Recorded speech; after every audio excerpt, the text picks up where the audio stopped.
co-op in ZZZ. I'm not opposed to that idea. There's a lot of people are talking about that in surveys, which is actually a good idea because it's something that the gacha space kind of needs, especially since majority of the gacha games that are in the main four, it's all solo and it's kind of getting stale. And ZZZ could be that game that can lead to that idea. And I'm not just talking about just add co-op in like just the farming stuff.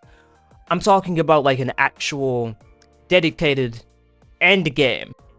I was trying to figure out what could they do with this idea of co-op, especially since they already talked about it and they already have it in their game before in the beta. What could they do to actually make this an actual thing in Zenless on Zero? Because what happens in Zenless on Zero is that once you get done with all your energy stuff, you have nothing else better to do. I mean, unless you want to do the tower, but like really, there's no real rewards in tower to actually do it for it. It's only driving you to like flex on people that no one really cares about. What I want in Zenless on Zero is that I want to play with my friends, really. I think that's more fun and fitting. And that's why Zenless on Zero should actually have a co-op endgame with insane replayability and rewards that are worthwhile. Heck, they were already trying to fix the Bangbu Fall Guys internet connection with everybody stuff, and they was doing all that stuff. Then not only that, they already have co-op stuff in the arcade.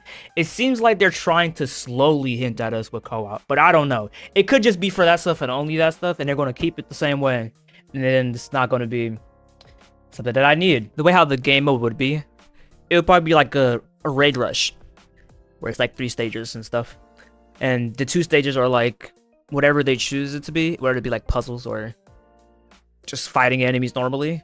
Or they have the keep away the enemies from the circle type stuff. They have so many options they could do, and then the final one could be your boss.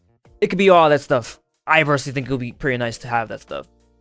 As long as the co-op endgame thing, if they ever do it, comes to a point where it's not going to be an event, I'll be fine with it. At least. As long as it's highly replayable and it's like a thing that you can grind in, I don't really care. I think it's perfectly fine that way. But let me know what you think in the comments down below. If you think co-op endgame will be actually a good endgame to have in Zenless on Zero. That being said, I would say this. Having any more endgames after that should not be happening. I will just be honest. I think the co-op endgame will be the final thing that they would do. And if they do that, they can update that endgame and make it better for everyone else around you. But yeah, thank you for listening. I love you guys. This is a short video. I just wanted to talk and yap. That's all. Thank you.